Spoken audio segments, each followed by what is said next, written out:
Not do. Hallelujah. My name is Ngozi. I'm a consultant gynecologist. I came in from the United States. 3 years ago, I was healed of metastatic breast cancer on this altar, Papa. I remain eternally grateful. Thank you, Papa.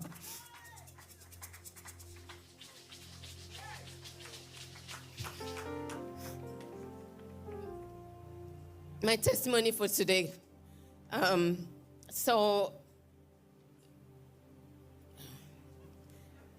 Sorry, I lost my balance. So my sister is she does oil business supplies. So she got a purchase order to fulfill, and she was trying to raise the funds with her bank to fulfill that purchase order. So while they were working on this, it took about 2 months to get that approved. She did not know that that process had been hijacked by fraudsters. So her initial communication with the suppliers were the only communication she had with them. The rest of it were just the fraudsters. So she would send a message to the suppliers will respond, and then the fraudsters would doctor both the message she sent to the suppliers and the response of the suppliers. They just changed a letter in the emails of both sides.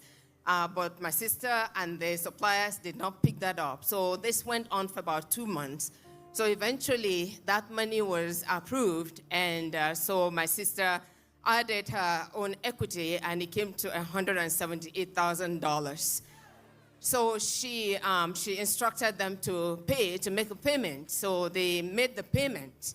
So after they made the payment, she sent telex to the suppliers, and as usual, of course, the fraudsters intercepted that message. So the next morning after that payment was made, the real suppliers now sent her a message, and they said, "We're waiting for payment."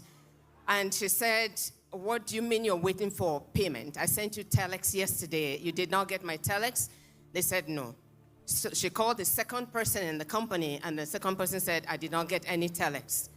So she panicked, and they now started looking at the email threads, and that was now when they discovered that both emails were fake emails that had been going between, back and forth. So my sister dropped, the phone and called her bank right away, and she said to them that, "Can you stop the payment?" And they said it was too late, that they had already made the payment, but that they will see what they can do. So that was the week of, and the Lord reversed it. I think it was about 3 to 4 weeks ago. So her bank now called JP Morgan Chase, because that was where the money was paid, to JP Morgan Chase. They called JP Morgan Chase, and then at JP Morgan Chase, these were their words. They said, "We could not reconcile the account name and the account number, so we initially put the money on hold, and now we have reversed it." And the Lord reversed it. Hey! $180,000. And the Lord reversed it. And the Lord reversed it. Papa, thank you so much. Glory be to God. Glory be to God. I don't know how we would have been able to start paying $178,000. Glory be to God. My second testimony. In February last year, 2 of my uncles could not pass urine. They went into acute urinary retention and ended up at the emergency room. So one of them lived in the north, and the other one lived in the village. So they both ended up at the same time. Instructive to know that my grandfather died from complications arising from prostate cancer. So both of them ended up, and then they had catheters placed. And on further investigation, my uncle that lives in the north, his PSA was 26.4. Normal is 0 to 4. Like I'm sure you've heard people say it here, 0 to 4. 26.4, and then prostate was enlarged and irregular. My other uncle in the village, his PSA was 18.6. Same thing, enlarged prostate nodular. So the suspicion was of prostate cancer. So the surgery was recommended for my uncle up north.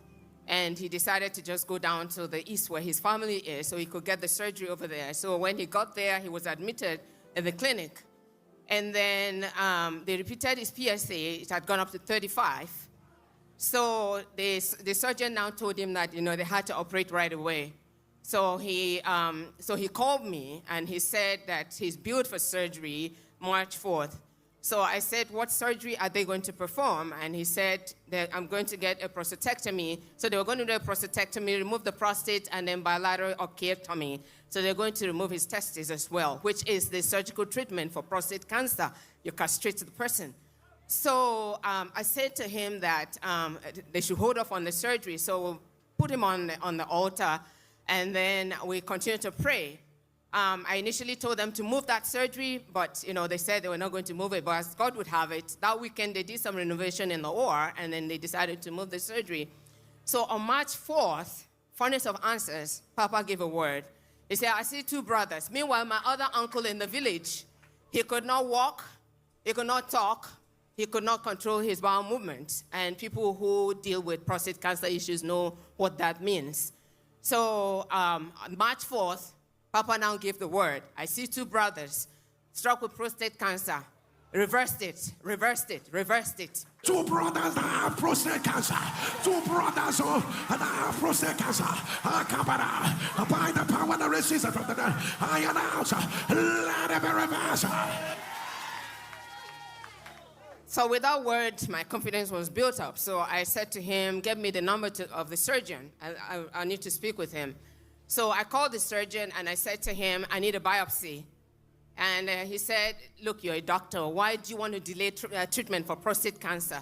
And I said, I've got a word. I need a biopsy. I need a biopsy before you proceed with anything. So we went back and forth, and eventually he agreed to do the biopsy. And then he did the biopsy, and 2 weeks later, my uncle called me, and he said, benign. No cancer seen in the prostate. No cancer seen in the prostate. My other uncle in the village, after he was stabilized in the local hospital, I asked him to proceed to the teaching hospital in my state. And then when he got there, they did his own prostate biopsy.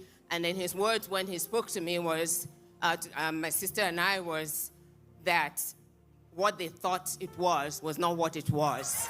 No cancer sin. No cancer sin. No cancer sin. So after we got that result, I sent a message to my uncle, and I said, ask the surgeon to remove the catheter, perform a voiding trial, and if you pass, he should discharge you home. So he told the surgeon that, and the surgeon said no. So he called me, and then I called the surgeon, and I said, I need you to take the catheter out. And he said, I don't want to do that, because if I take it out, he might not be able to pee, and it might be difficult to get it back in there. And I said, take it out. I have a word. He's not going to come back. He's not going into retention. Just take it out. So he eventually took the catheter out, and it's been a year. It's been a year. My uncle is right here with me, the younger one. He's right here with me. This is my evidence. My other uncle is in the village.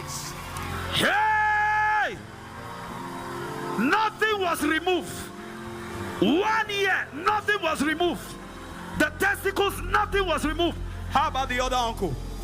My uncle back in the village is also fine.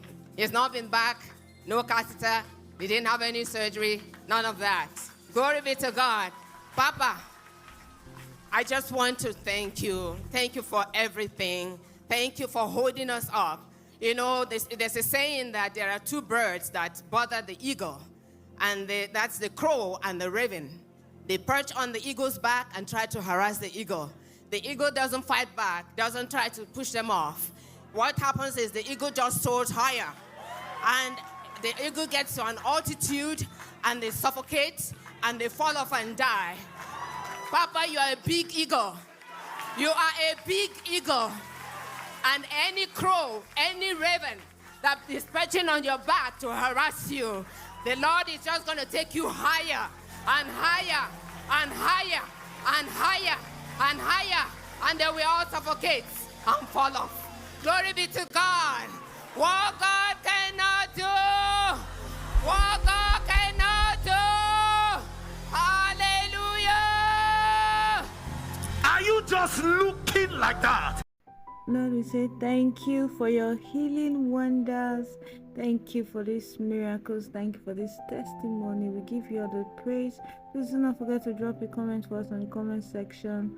Like, subscribe, and share. Remain ever blessed.